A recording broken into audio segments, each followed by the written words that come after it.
El 23 d'octubre vam fer una tertúlia en la qual vam intentar parlar de com els serveis públics o les polítiques que impulsaven governs i els serveis que tiraven endavant les administracions es podien beneficiar de coses que ja estan passant o d'estratègies que ja s'estan succeint en el món de l'empresa privada, per exemple, no? Vam fer una breu anàlisi de cap on està evolucionant el màrqueting, quines eren les tendències últimes, vam parlar de moltes coses, de no-màrqueting, de màrqueting positiu, de la neurociència, vam parlar d'un grapat de coses i al final vam anar conduint una mica el debat cap on volíem anar, que era de quina manera el sector públic o el que són governs i administracions es podia veure d'aquest tipus de fonts d'informació, no? I com se'n podia valer. I jo una mica insistia, hi havia dos aspectes que m'interessaven molt d'aquestes estratègies més marketingianes, no? Sobretot que és com els usuaris viuen l'experiència de compra o d'ús d'un servei en el món privat, i si això ho traslladem a l'àmbit públic, doncs l'experiència de ciutadà més que d'usuari, i com a segon aspecte doncs, la reputació de la marca, no? Allò que estan tan fixats doncs, les organitzacions privades perquè les organitzacions públiques no ho treballaven més, no? A partir d'aquí vam anar parlant una mica de com usàvem aquest tipus d'estratègies. Veiem que la tecnologia actualment ens facilitava moltíssim la feina, vam començar a parlar d'altres conceptes que feien servir de manera correferent al títol de la xerrada una mica, que jo n'hi deia co-government en anglès, o cogovernar, o amb els dos sinònims que en dèiem coproducció, cocreació, i vam establir com 4 grups de coses que ja s'estan succeint, o de fets de casos que podíem ja estar analitzant en el sector públic, no? I una mica parlàvem de la cocreació interna, la cocreació externa, la coproducció interna i l'externa. I hi havia tota una munió d'exemples que ens servien per dir estan passant coses molt interessants, hem de saber explicar-les, classificar-les i explicar-les com a bona pràctica, no? I ens vam trobar doncs, amb això, que per exemple dins l'administració de la Generalitat o d'una universitat tan coneguda com és l'UPC hi ha pràctiques col·laboratives com és Nexus 24 o el programa Compartim el Departament de Justícia o els inspectors de salut pública a l'àmbit de salut que estan en el fons participant de processos cocreatius interns, no? D'aquest primer grup. En un segon grup vam posar com a exemple paradigmàtic doncs, tot el que eren les polítiques d'open data, no? Com les administracions i fins i tot institucions com els governs obren el seu coneixement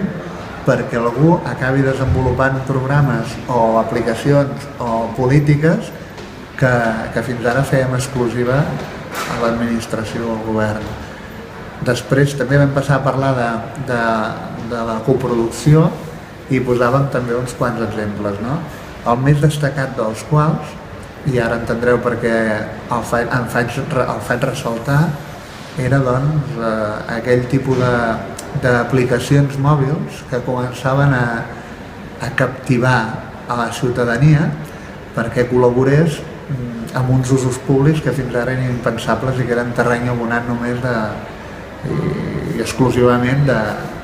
d'organitzacions públiques, concretament d'entitats governamentals i administracions, no? Vaig posar l'exemple d'una aplicació que esperem que properament vegi la llum. És una aplicació que analitza el nivell de cobertura mòbil en territori català, no? I que a través d'uns sensors tan dinàmics com són els mòbils que portem cada un dels ciutadans ens dona una informació molt privilegiada del nivell de cobertura que hi ha en aquella porció de territori. Ja trobaríem molt més altres exemples, però la conversa la vam anar centrant en aquest nivell de col·laboració, de coparticipació que ens estan portant sobretot la tecnologia mòbil, no? I dèiem això, fins a quin punt doncs, la ciutadania és conscient d'aquesta mena de partenariat que està fent amb les institucions públiques i fins a quin punt doncs, les institucions públiques són capaces de verbalitzar o d'expressar el guany que representa pel conjunt de la ciutadania doncs, fer aquest tipus d'aportacions que són valuosíssimes. El debat es va anar enriquint amb la participació una mica de tothom i vam convenir que segurament la tecnologia mòbil era de les tecnologies que facilitaven una innovació i una idea pública més disruptiva o més trencadora, perquè si fins ara els governs estaven acostumats a donar uns serveis gairebé de 8 a 3 o aquí a Catalunya de 8 a 6 de la tarda, i això era adaptar-se una mica al cicle de vida de l'administració, doncs com d'important seria per aquestes organitzacions públiques entendre que l'estil de vida i el cicle de vida d'aquesta nova ciutadania